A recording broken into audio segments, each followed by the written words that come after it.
darahku, putih tulangku, bersatu dalam semangatmu. Indonesia, debar jantungku, getar nadiku, berbaur dalam angan-anganmu. Kebiar pelangi jingga.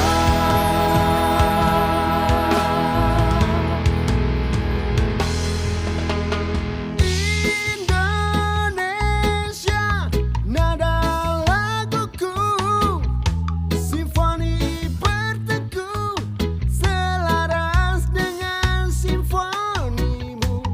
Kebiar pelangi jingga.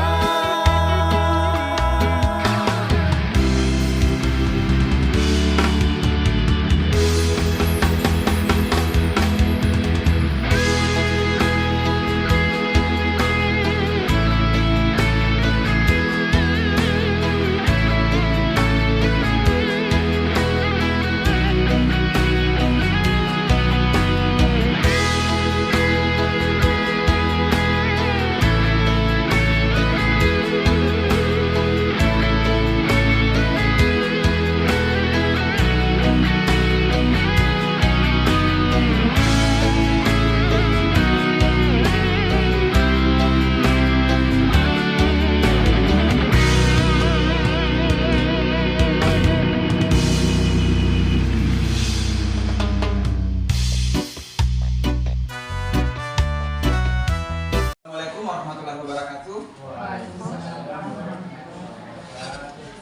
Selamat pagi menjelang siang. Terima kasih banyak atas kesempatan atau waktu diluangkan untuk menemani saya melaksanakan tugas saya selaku calon guru penggerak Angkatan 8 Kabupaten Donggala dalam mengemban tugas modul 1.4 yaitu aksi nyata. Nah, di dalam aksi nyata ini saya selaku guru penggerak punya tugas atau punya kewajiban untuk menularkan atau berbagi pengalaman tentang budaya positif. Mungkin selama ini kita sering mendengar tentang kata budaya ataupun budaya positif secara langsung, tetapi kita belum bisa memaknainya secara utuh. Oleh hari ini di ruangan ini kita akan bersama-sama menggali apa sih sebenarnya budaya positif itu. Silakan lanjut.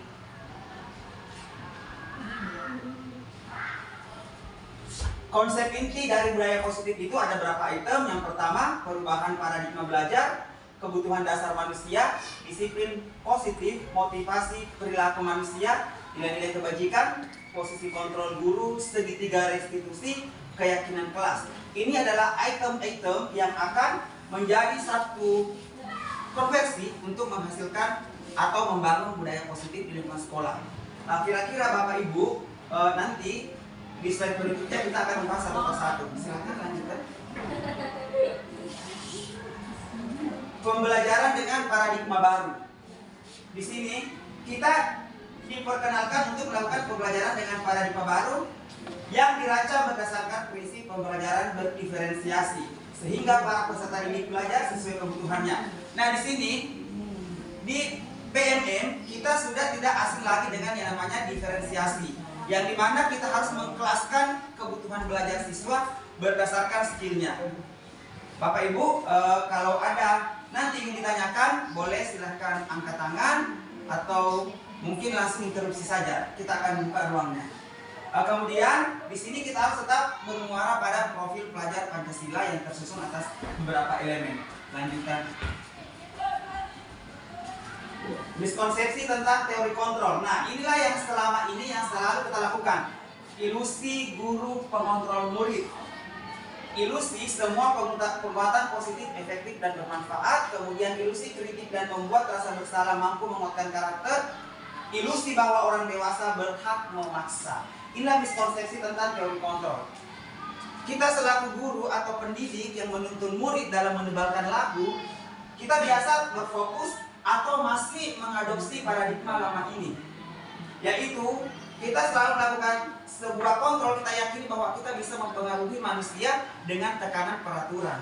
Kira-kira dari ibu, bapak ada mungkin yang mau ditanyakan atau ada mungkin hal yang ingin di-sharingkan, silahkan kita buka dari sekarang. Siapa tahu kita saling menanggapi atau apa, mungkin bertanya kepada saya boleh juga. Oke, saya mau bertanya. Yang untuk ilusi guru mengontrol murid, maksudnya apa yang bisa digantikan di situ? Nah gini, Metode apa yang bisa dipakai? ya, oke bagus. Ilusi mengontrol murid itu, yang pertama adalah kita berharap dulu bahwa kita bisa melakukan kontrol dengan kemampuan kita. Nah sementara itu hanyalah sebuah ilusi. Ilusi dalam artian bahwa ilusi itu hanya sebuah hayalan yang tidak bisa terjadi. Nah, Ibu Santi bertanya apa yang bisa dilakukan. Di slide selanjutnya akan lebih rinci bahwa ada beberapa teori kontrol yang bisa dilakukan untuk pelan-pelan beranjak dari miskonsepsi ini. Yang pertama ada teori kontrol teman, kemudian ada teori kontrol pemantau, dan ada teori kontrol manajer. Tetapi ketiga teori kontrol ini butuh pengaplikasian secara pelan-pelan karena tidak serta-merta bisa langsung diterima oleh murid. Karena ataupun guru mungkin perlu penyesuaian untuk memberlakukan hal tersebut di lingkungan belajarnya kita. Karena kita cenderung menggunakan teori kontrol yang pertama. Teori kontrol yang pertama yang sering kita lakukan adalah pemberi hukuman atau pembuat hukuman, yang kedua adalah membuat rasa bersalah. Nanti kita akan kaji selanjutnya atau mungkin di slide selanjutnya ada yang lebih rinci, tapi gambarannya sudah saya antar ke sana. Untuk ilusi yang lain mungkin ada yang bisa atau ingin ditanyakan atau ada yang saling beri umpan balik terhadap pertanyaan sesama rekan guru. Kalau tidak ada, dan selain dari Ibu Santi, kita lanjut ke slide selanjutnya. Oke, kita silakan. Mengubah paradigma stimulus respon ke pendekatan teori kontrol. Mohon maaf ya Bapak Ibu, saya mendekat karena blur. Stimulasi respon, realitas, kemudian kebutuhan kita berbeda. Ini yang pertama, selalu kita menganggap bahwa kita sama, padahal sebenarnya di antara kita ada perbedaan.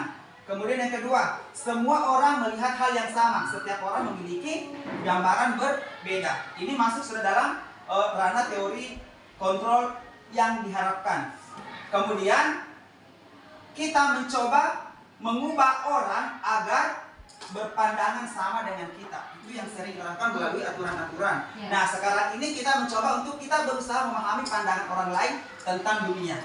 Karena kita sekarang diajarkan juga dengan diferensiasi konten. Kemudian selanjutnya, perilaku buruk dilihat sebagai suatu kesalahan. Dan selanjutnya di teori kontrol ada semua perilaku memiliki tujuan. Setiap perilaku itu ada alasannya sehingga terjadi sebuah tindakan. Kemudian orang lain bisa mengontrol saya. Orang lain bisa mengontrol saya, orang lain bisa mendengar saya berdasarkan aturan. Hanya Anda yang bisa mengontrol diri Anda. Di poin ini ada kesadaran diri, yaitu mengacu kepada budaya positif. Kemudian saya bisa mengontrol orang lain, Anda tidak bisa mengontrol orang lain. Di sini Anda tidak bisa, kita tidak bisa melakukan kontrol berkepanjangan kepada orang lain. Kemudian yang terakhir, pemaksaan ada pada saat bujukan gagal. Pemaksaan ada pada saat bujukan gagal, iya kan? Kita meyakini secara bersama-sama bahwa itu sering terjadi.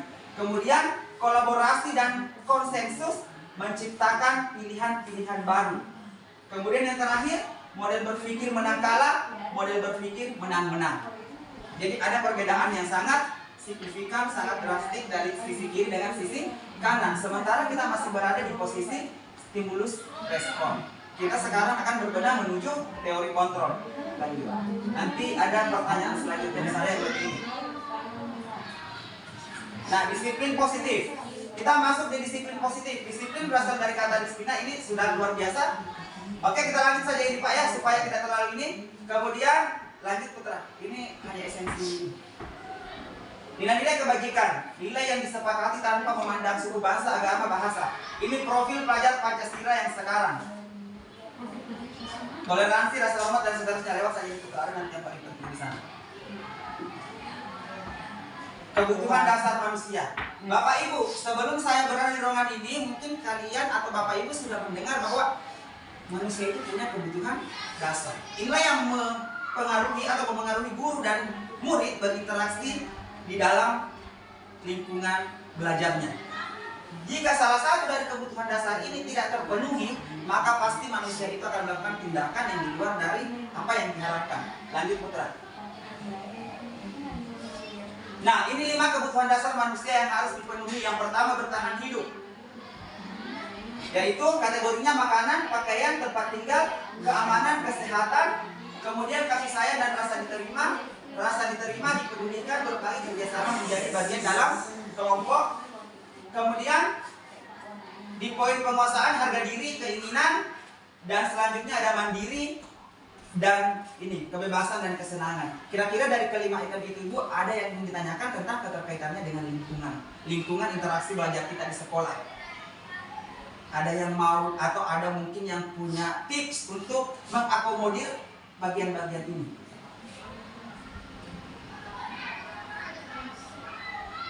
Ada yang mau ditanyakan atau saya next saja, atau ada mungkin yang ingin berbagi? Iya, silakan. Oh, di poin ini bagaimana sih maksudnya? Apakah seperti ini? Supaya terjadi umpan balik sehingga ada konfirmasi dan berujung penguatan yang bisa kita selaraskan dengan visi sekolah kita saat ini.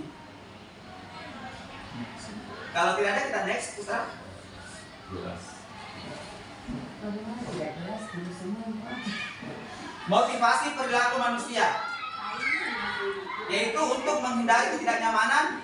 Ini motivasi perilaku manusia. Manusia melakukan sebuah perilaku berdasarkan ini untuk menghindari ketidaknyamanan hukuman.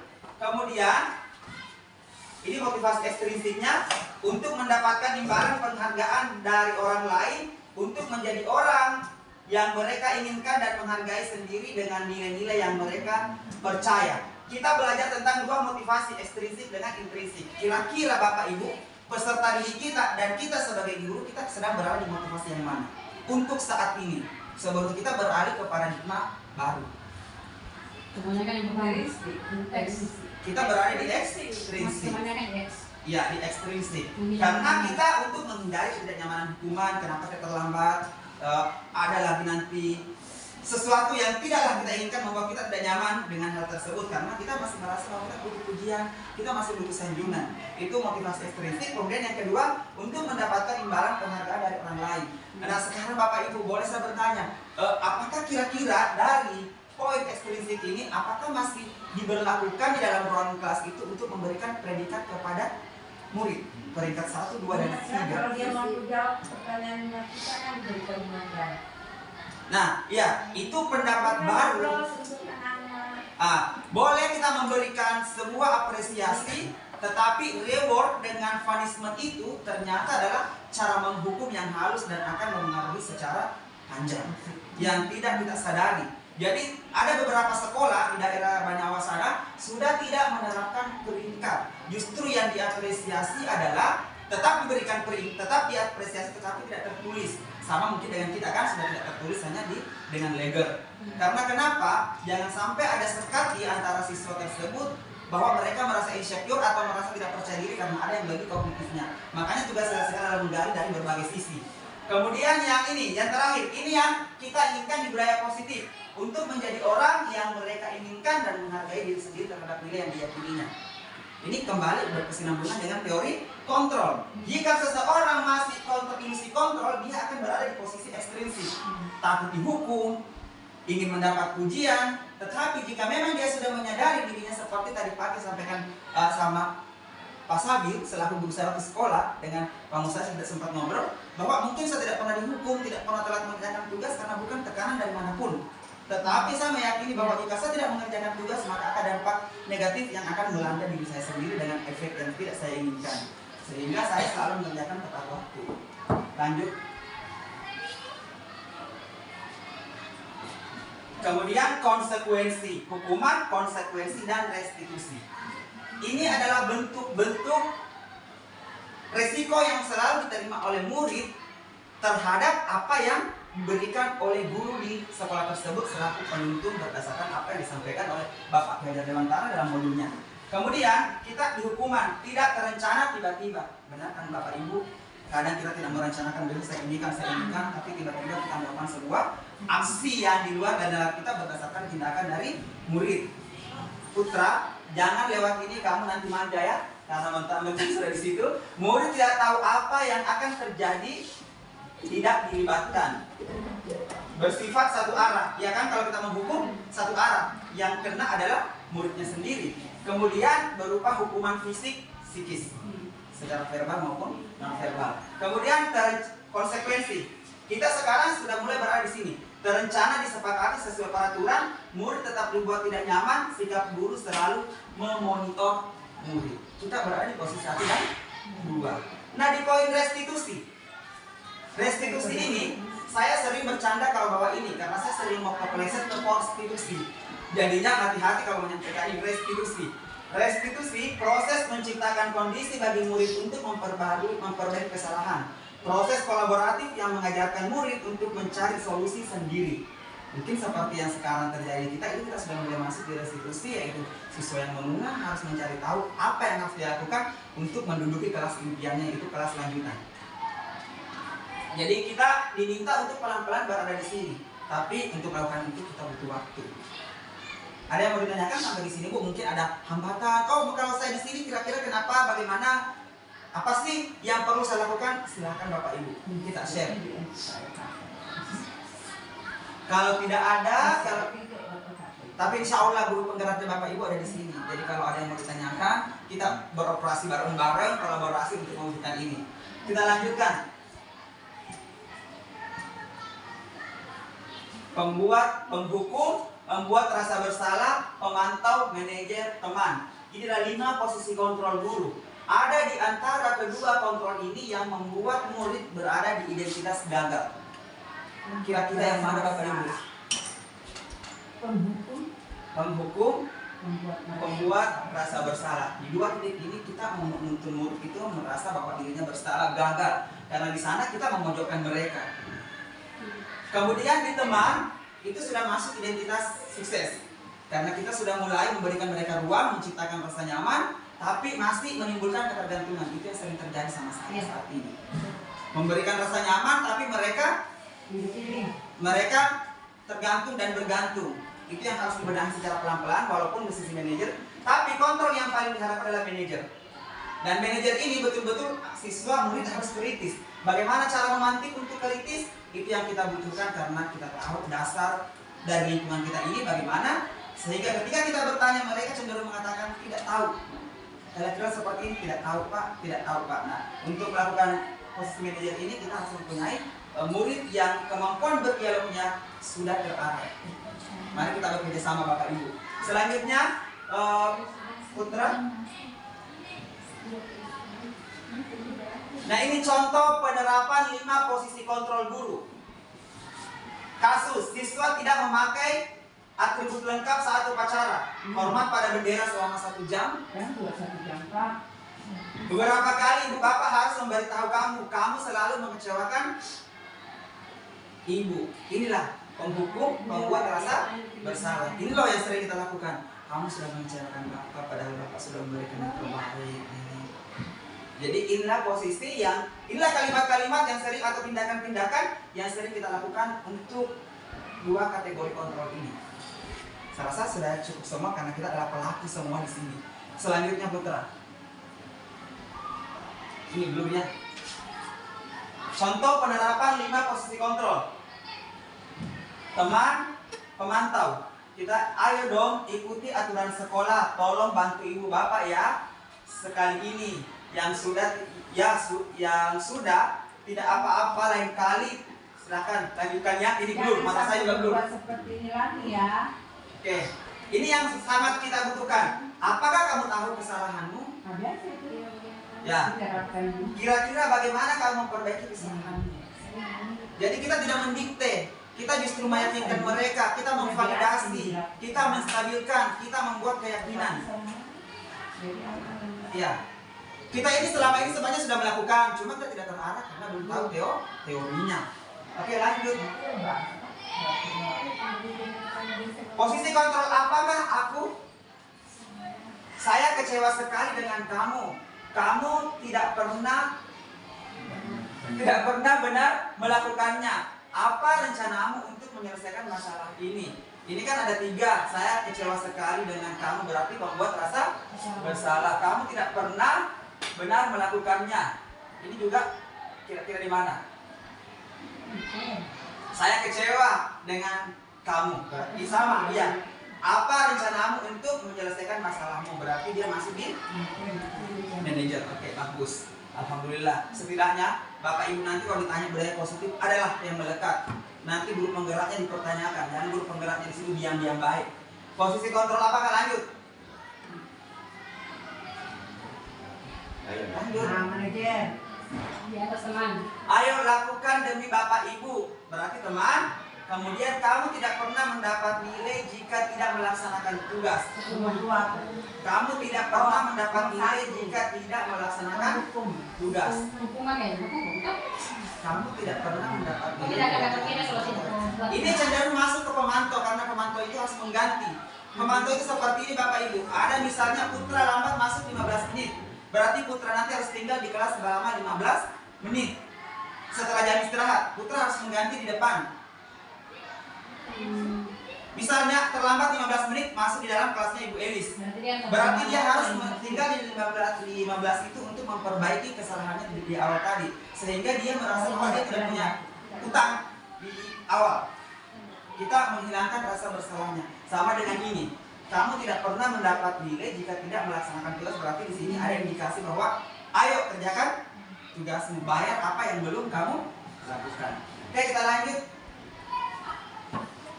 Keyakinan kelas. Mengapa keyakinan kelas? Mengapa bukan peraturan kelas? Ini yang perlu. Saya berharap tahun ini karena dinding masih polos, kita rubah peraturan kelas menjadi keyakinan kelas. Kira-kira Bapak Ibu sebelum saya ke slide selanjutnya, mari kita. Alasannya Ya, mau berpendapat dulu atau mau langsung dari saya? Langsung ya Pak ya. Oke. Mengapa keyakinan kelas? Mengapa bukan peraturan kelas? Peraturan kelas adalah sebuah aksi. Contoh begini, peraturan lalu lintas kita harus menggunakan helm. Kita tahu itu peraturan kan? Tapi kita sadar tidak untuk melakukannya, sadar. Karena kita meyakini kalau kita menggunakan helm maka ada nilai yang kita percaya. Nilai apa kira-kira Bapak Ibu? Nilai keselamatan. Jadi ada aksi, kemudian nilai itu berbentuk abstrak, tidak bisa dilihat tapi bisa menolong kita. Sehingga kenapa bukan peraturan? Karena peraturan itu biasa muncul dari kalimat negatif. Sementara sekarang di zaman merdeka belajar ini, kita menuntut siswa untuk selalu menggunakan bahasa yang positif. Jadi peraturan kelas harus diubah menjadi kalimat positif, dilarang menjadi tidak. Oke, lanjut. Mengapa keyakinan kelas? Karena keyakinan itu ada nilai dalamnya. Lanjut. Tidak boleh. Nah, bersifat abstrak, berupa pernyataan universal, dibuat dalam pernyataan positif sedikit saja agar mudah diingat sesuai dengan kondisi. Ini membentuk keyakinan kelas.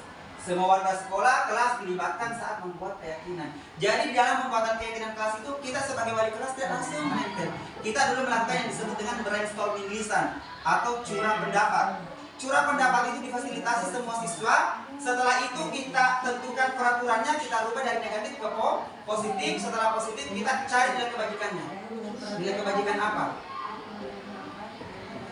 Ada yang ingin ditanyakan atau ada yang ingin menyangka atau mungkin ada yang punya pola pikir sendiri? Tidak apa-apa Bapak Ibu, karena ini untuk sekolahnya kita semua. Satu. Ya. Contoh, maksudnya peraturan dan keyakinan. Contoh terlambat datang ke sekolah. Ya, misalnya kan dilarang telat masuk sekolah, misal dilarang harus hadir tepat waktu, bisa ada kan tekanan harus hadir tepat waktu. Jadi itu kalimat negatifnya kita rubah. Misalnya datang tepat waktu. Nilai yang kita yakin di situ apa? Pasti disiplin, ya kan? Disiplin waktu. Berarti kita sebenarnya tinggal ada bahwa dari peraturan itu ada nilai yang harus kita yakini, bukan peraturannya, dan tidak ada konsekuensi yang mengikut. Misalnya lambat kamu push up, kamu ini. Tapi ada nilai yang harus, contohnya kita selalu yakin sama naik helm kalau jalan jauh. Karena kita meyakini, walaupun kita dikasih push up sama polisi, tapi kalau saya jatuh, kepala saya pecah. Minimalnya kalau gores sedikit tidak apa-apa, karena kita meyakini nilai keselamatan. Sama dengan mereka. Jadi di profil budaya positif itu, kontrol itu hanya ilusi yang harus dibangun oleh kesadaran. Kesadaran dan motivasi intrinsik, bukan ekstrinsik. Itu Bapak Ibu. Oke, kemudian kita lanjut ya. Bersifat abstrak. Oke, kita lanjut. Segitiga restitusi. Ini segitiga restitusi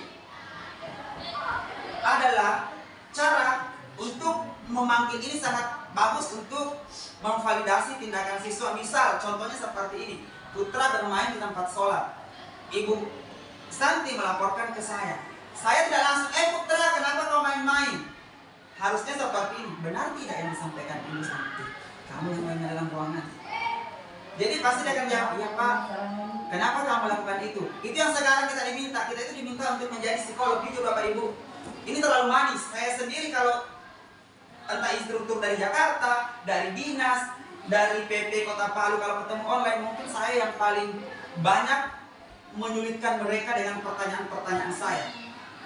Dan saya selalu muncul dengan trik-trik lapangan, sehingga saya selalu disebut kenapa Bapak ini terlalu betul-betul di lapangan seperti profesional. Tidak Pak, karena banyak yang saya lihat di lingkungan, sehingga saya harus angkat ya, kita manis-manis. Jadi di sini ada tiga segitiga ya, ada tahapannya. Yang pertama, menstabilkan identitas, benar tidak? Jangan kita langsung mengadili padahal sebenarnya informasinya tidak akurat. Kemudian yang kedua, validasi tindakan. Oh, tidak apa-apa nah, anak remaja memang cenderung seperti itu. Tapi kira-kira nilai yang tadi itu baik atau tidak menurutmu? Jadi kita akan memancing mereka. Silakan ditambah lagi nilai yang lebih bagus. Tapi ini betul-betul butuh. Sekali lagi kita punya PR besar Bapak Ibu kalau ini diterapkan. Kemudian yang terakhir keyakinan. Keyakinan apa yang kamu langgar? Kan kita sudah buat keyakinan sekolah tadi di slide pertama. Keyakinan kelas. Kira-kira apa yang kamu langgar nak? Oh, saya melanggar Pak kebersamaan, toleransi dalam beragama. Jadi kita meminta mereka apa sih yang perlu dilakukan untuk membenahi hal tersebut, sehingga kamu tidak merasa terbuang dari kelompokmu, dari apa yang kamu sepakati. Jadi itu Bapak Ibu. Selanjutnya, menstabilkan, saya sudah bahas ya. Berdasarkan prinsip membuat kesalahan adalah ini sudah. Berbuat salah itu wajar, tidak ada manusia yang sempurna. Ibu bapak juga pernah melakukan itu. Ibu bapak tidak mau mencari siapa yang salah, tapi ibu bapak ingin mencari solusi dari permasalahan ini. Ini menstabilkan identitas, ini kata kuncinya. Menstabilkan identitas sehingga mereka tidak merasa dibully, tidak merasa disudutkan, tidak menciptakan. Terima kasih Bapak Ibu atas kesempatan dan waktu yang diberikan kepada saya sehingga bisa mempersembahkan saya di ruangan ini. Sebelum aksi nyata ini saya akhiri, apakah dari Bapak Ibu ada yang ingin bertanya? Kalau ada silahkan. Kalau memang tidak ada, saya akan langsung tutup kegiatan hari ini dengan mengucapkan wabillahi taufiq hidayah. Wassalamualaikum warahmatullahi wabarakatuh. Terima kasih. Assalamualaikum warahmatullahi wabarakatuh. Waalaikumsalam warahmatullahi wabarakatuh. Apa kabar hari ini? Sehat? Sehat. Alhamdulillah ya. Jadi hari ini kita kembali berada di ruang kelas ini. Namun untuk kali ini kita punya tujuan yang berbeda, yaitu sebelum kita menyepakati satu nilai, maka terlebih dahulu kita akan membuat peraturan kelas. Nah, untuk tahun ajaran kali ini kita akan menentukan peraturan kelas yang akan bermuara pada keyakinan kelas dengan alur yang berbeda. Mungkin di tahun-tahun sebelumnya kita menentukan peraturan kelas secara cepat, tapi untuk kali ini kita akan melakukannya berdasarkan alur yang berbeda dan insya Allah akan menghasilkan nilai yang lebih baik, dan itu berasal dari pendapat kalian semua. Jadi sebelum kita masuk kesepakatan kelas, terlebih dahulu saya ingin melihat sampai di mana sih kesepakatan kalian untuk melakukan atau menggali, membuat peraturan yang akan bermuara pada keyakinan kelas. Cara mengujinya itu gampang. Kita main tepuk sederhana saja. Kalau saya bilang tepuk satu atau saya informasikan tepuk satu, maka tepuknya satu kali. Kalau saya informasikan tepuknya dua kali, maka tepuknya dua kali. Tetapi kalau saya informasikan bahwa tepuk tiga kali, maka tepuknya tiga kali. Namun ketika saya menginformasikan atau menginstruksikan bahwa tiga, maka tidak boleh bertepuk. Yang harus dilakukan adalah berteriak menyeruakan angka yang saya sebutkan tadi. Paham atau mau simulasi dulu? Oke, kita mulai. Siap? Siap. Siap? Siap. Siap. Konsentrasi dimulai. Konsentrasi dimulai. Tepuk 1, tepuk 2, tepuk 3, tepuk 2, tepuk 1, 3. Masih ada yang tepuk. Berarti belum konsentrasi. Nah, Arya, apa kabar? Ngantuk? Boleh bersemangat lagi? Boleh ditambah powernya? Boleh? Boleh. Sekarang gini, kita ulang kembali dan ini bukan simulasi, ini sudah langsung praktek. Konsekuensinya kalau tidak konsentrasi kira-kira apa bagus? Yaitu menceritakan perjalanannya dari rumah ke sekolah. Oke, sekarang kita mulai. Konsentrasi dimulai. Konsentrasi dimulai. Konsentrasi dimulai. Tepuk 2. Tepuk 2. Tepuk 3. Tepuk 1. Tepuk 2. 2. Adit apa kabar? Kurang konsentrasi? Kurang. Bagaimana Adit? Konsekuensinya tadi adalah menceritakan perjalanan dari rumah ke sekolah. Bagaimana perjalanannya dari rumah ke sekolah? Ada hambatan? Tidak ada. Berapa jarak ke rumah ke sekolah, Adit? Berapa? Berapa meter? 30 meter.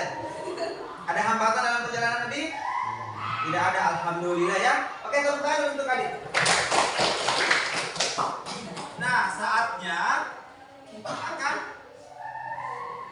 menggali apa sih yang kalian inginkan, peraturan apa sih yang kalian inginkan di kelas ini. Dan itu tidak serta-merta semua peraturan berangkat dari guru atau wali kelasnya. Tidak boleh ini, tidak boleh itu, dan bla bla bla. Sekarang maka sang belajar selaku calon guru penggerak sudah dibekali bahwa untuk menetapkan atau membuat kesepakatan kelas maka ada rambu-rambu atau ada bagian-bagian tertentu yang harus dipenuhi prosedurnya. Yang pertama itu adalah kita akan menggali apa sih yang kalian inginkan untuk kelas kalian ini ke depannya. Selama 1 tahun ke depan loh. Apa yang kalian inginkan, apa yang perlu dan apa yang kira-kira tidak perlu untuk kelas kita ini. Maka dari itu semuanya boleh terbuka menyampaikan. Semuanya boleh mengeluarkan gagasannya. Apa yang boleh dan apa yang tidak boleh dalam kelas ini. Jadi hari ini kita ulang kembali. Tujuannya kita pada dalam ini adalah apa?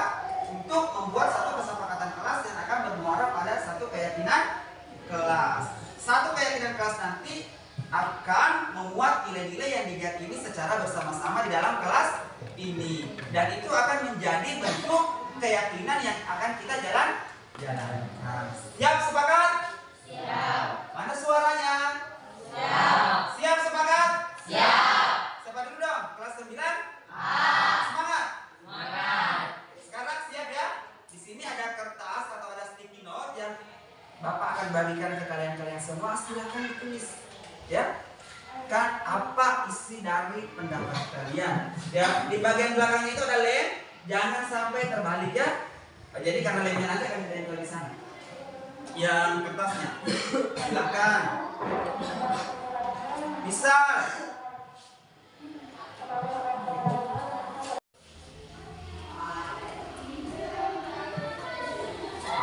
Nah, di sini nanti kalau sudah selesai, langsung maju satu persatu tempel.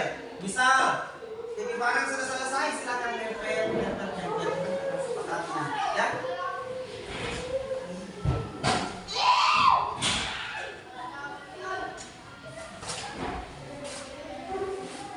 Boleh mungkin dijeda ya.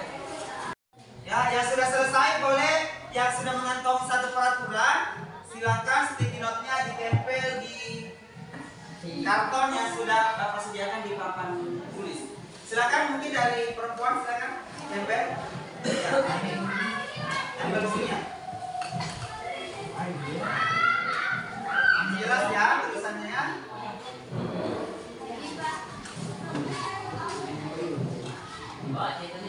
Silakan lanjut. Sini.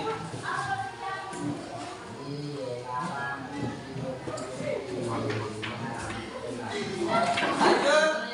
Ayo, kelas 2. Yang lain mana?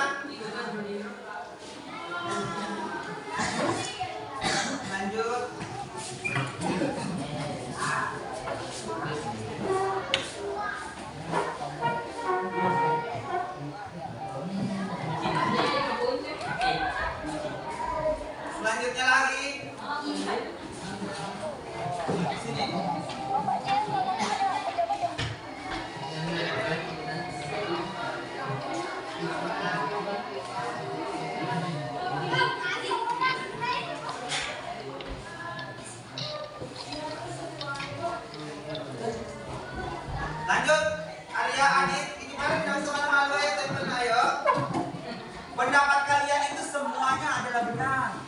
Tinggal kita nanti mau menyepakati yang mana sih yang mau kita jadikan peraturan kelas yang kita sepakati secara bersama-sama. Dari deretan bangku ini boleh, silakan. Ayo.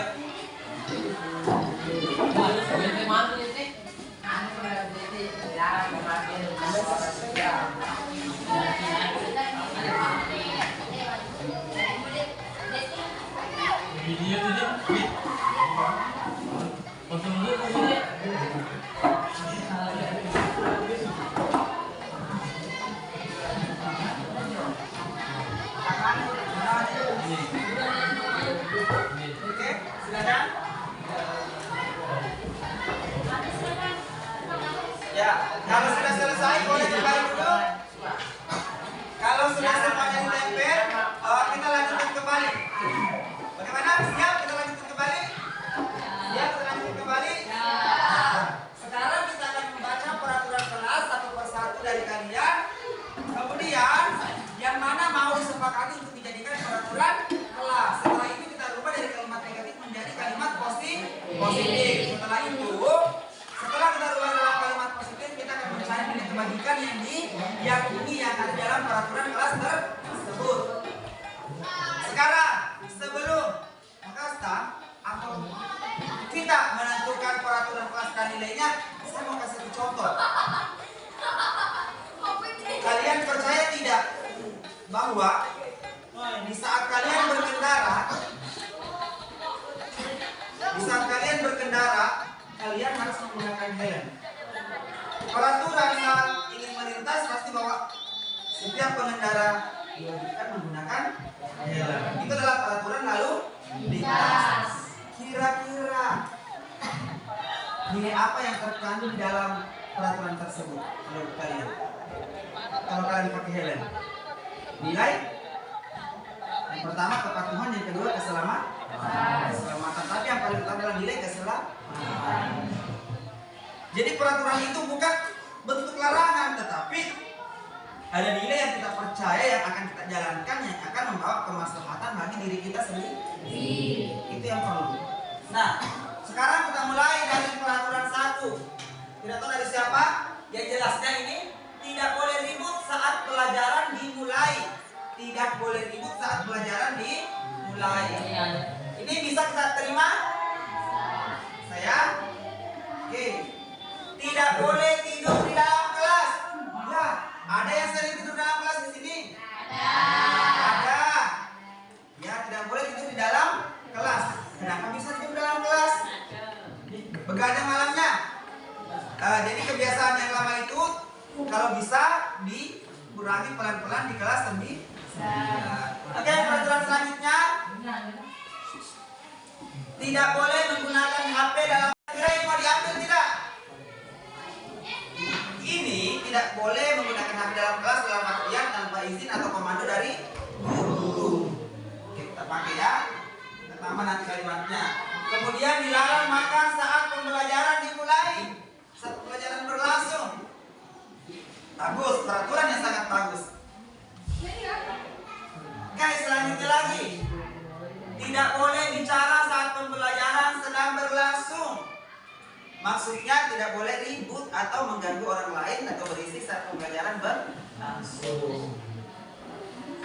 Kemudian, tidak boleh bicara saat guru berbicara di depan. Itu tidak sopan, ya. Tidak boleh berbicara ketika guru sedang berbicara. Tidak boleh tidur di kelas, sama. Ya, satu tadi ya.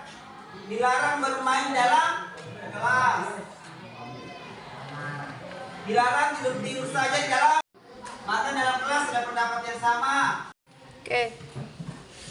Jadi kalian sudah menuliskan peraturan-peraturan berdasarkan pendapat kalian, dan kita juga sudah mengelompokkannya atau mengubahnya menjadi kalimat positif dari kalimat negatif ke kalimat positif. Nah, ini ada berapa peraturan yang sudah kita sepakati, yaitu ada berapa? Ada 6. Yang pertama yaitu tertib saat pembelajaran berlangsung. Kemudian yang kedua, menggunakan Android ketika ada izin dari guru tertentu. Kemudian yang ketiga,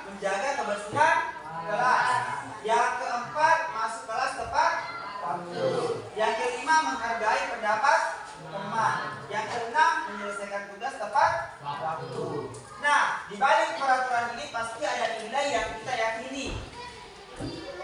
Kita melaksanakan peraturan kelas ini, kita menyepakati peraturan kelas ini bukan karena kita ingin dipuji, bukan karena kita takut dihukum, bukan karena kita takut mendapat apapun yang bisa membuat kita tidak nyaman dari pihak sekolah, tetapi kita melakukan peraturan ini atas kesepakatan bersama, dan kita meyakini dan kita menghargai diri kita sendiri sebagai bentuk bahwa apa yang saya sepakati dan apa yang saya yakini adalah bentuk penghargaan saya terhadap diri saya sendiri.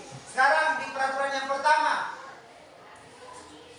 tertib saat pembelajaran berlangsung. Kita kira-kira nilai apa yang ada di sini menurut kalian? Nilai kebajikan apa? Yang pertama adalah bersungguh-sungguh. Apalagi kira-kira di sini? Kemudian menggunakan Android saat ada izin dari guru tertentu. Nilai apa yang di sini kira-kira? Kepatuhan.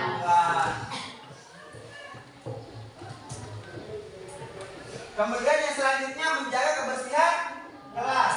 Kira-kira nilai apa? Yaitu menjaga lingkungan.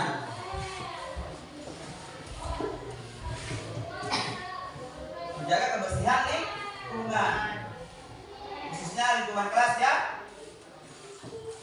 Kemudian masuk kelas tepat waktu. Yang pertama ini adalah menghargai. Kemudian apa lagi? Disiplin ya. Iya kan? Kira-kira yang selanjutnya menghargai pendapat teman. Nilai apa kira-kira yang ada di situ? Apa? Yang pertama adalah ya menghargai juga kan? Apalagi kira-kira? Menyelesaikan tugas tepat waktu. Berarti apa yang di sini? Tanggung. Jadi berdasarkan tadi kita sudah curah pendapat, kalian sudah mengungkapkan gagasannya masing-masing, kita sudah membuat peraturannya, kita rubah dari kalimat negatif ke kalimat positif, kemudian kita sepakati nilai yang diyakini, kemudian kita lihat dari kondisi T dan Y-nya. Sekarang sudah ditemukan 6 keyakinan kelas. Nah, 6 keyakinan kelas tersebut yang berangkat dari curah pendapat, kita akan buat displaynya, kita akan pajang di kelas ini, dan itu akan menjadi peraturan yang memuat nilai kebajikan selama kita berada di kelas ini, dan kita akan meyakini nilainya secara bersama, kemudian menjaga dan menjalankannya. Sepakat? Siap? Siap. Tepuk tangan untuk kelas ini. Jadi untuk pembuatan peraturan kelas yang bermuara pada keyakinan kelas cukup sampai di sini. Saya tidak mengucapkan wabillahi taufiq wal hidayah. Wassalamualaikum warahmatullahi wabarakatuh. Waalaikumsalam warahmatullahi wabarakatuh. Assalamualaikum warahmatullahi wabarakatuh. Perkenalkan, saya Mika, kelas 9A. Saya merasa senang karena saya bersama teman dan guru telah membuat keyakinan kelas dan telah menyepakati secara bersama-sama. Luar biasa, saya sangat menyenangkan. Wassalamualaikum warahmatullahi wabarakatuh. Assalamualaikum warahmatullahi wabarakatuh. Perkenalkan, saya Aina, kelas 9A. Dengan penerapan budaya positif serta penerapan keyakinan kelas, maka kami secara bersama-sama dapat menetapkan dan menyepakati aturan kelas yang kami yakini untuk menjadi nilai kebaikan terhadap diri dan kelas kami. Demikian saya akhiri dengan mengucapkan wabillahi taufiq wal hidayah. Wassalamualaikum warahmatullahi wabarakatuh.